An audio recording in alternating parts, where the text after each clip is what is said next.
would care about a functioning family. I was also hearing talk that some of the TV execs were skeptical about whether our wholesome lifestyle would interest enough people. A friend of mine was like, I don't know, Rev, after he looked at some of the video footage. I'm having trouble connecting with some of your reality. Because while my friend understood that the footage reflected my reality, that reality didn't really feel real to him. Like too many people, he grew up without a father. His mother did an incredible job raising him, but he was never able to experience the warmth and security that comes from having both a mother and a father running things under the same roof. He never knew what it was like to sit around a dinner table every night and have two parents talk to him about the importance of doing well in school. He didn't have a father who could come to his ball games and on the way home tell him how great he played. He never had a father who would give him a stern lecture about staying away from knuckleheads, but then at the end still kiss him on the forehead and say, I love you, son. So when my friend and others like him saw the scenes of our life, they felt very outside their experience, as if they were closer to a fairy tale than how people really live. Thankfully, with the help of our team, my brother Russell, Sean Diddy Combs, and the legendary TV producer Stan Lathan, we were able to convince the doubters that while they might have never experienced that kind of lifestyle personally, it was still important to give the world an example to look up to and emulate. So in time, we were able to convince MTV of that value too. And I'm very proud to say that thanks to the hard work and vision of our executive producer, Jason Carbone, and his incredible team, Run's House is one of the most popular shows on MTV, and its 5th season is on the air now as I record this audio.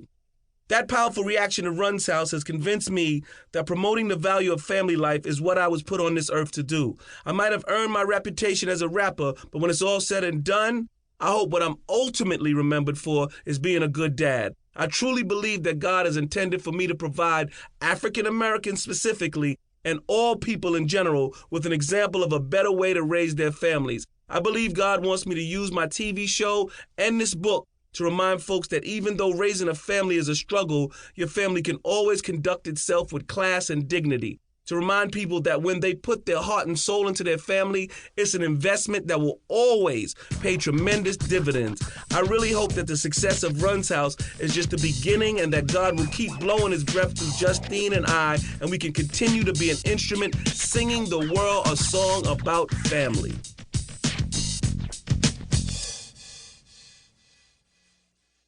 Sharing our imperfections. I understand it might sound very arrogant when I start talking about God using my little TV show as an instrument, so I want to stress that nothing Justine and I will say in this audiobook is fueled by any sense of being holier than thou or perfect. Just the opposite. In fact, I suspect one of the reasons people has connected with Run's House is because Justine and I have been so willing to share our imperfections with the world. If you've watched the show, then you've seen that we aren't bothering to even act like we have it all together. We talk freely about our mistakes, our doubts, and how we have to constantly pray for guidance. Besides, we both look busted half the time. Walking around in my pajamas, Justine sitting in bed with a scarf on her head. No way do we think that we're better than anyone else. Even when I send out my inspirational words of wisdom email at the end of every episode, I'm composing it while sitting in a pink bubble bath. Trust me, no one is taking me too seriously in Run's House. And no matter how high the ratings get on Run's House or how well this audiobook might do, I never want to lose that sense of humility and humanity. Besides, I know that as soon as I start believing that I have a tight grasp on my life, God won't waste any time reminding me just how weak my whole really is. As Justine and I will discuss later, in 2006, our daughter Victoria Ann died at birth. And let me tell you, when she died, I didn't feel like Father Knows Best. I felt like a lost child whose world was turned upside down. Yes, I was strong for my family on the outside, but on the inside part of me, I just wanted to scream. Why is this happening to me? I've tried to do all the right things. I go to church. I don't cheat on my wife. I spend quality time with my children. Why is this happening? Thankfully, as we'll also discuss later, Justine and I were able to pull ourselves out of that despair and make some sense of our loss. But even so, it was a very painful reminder that as hard as I might try, I'll never have all the answers as a father.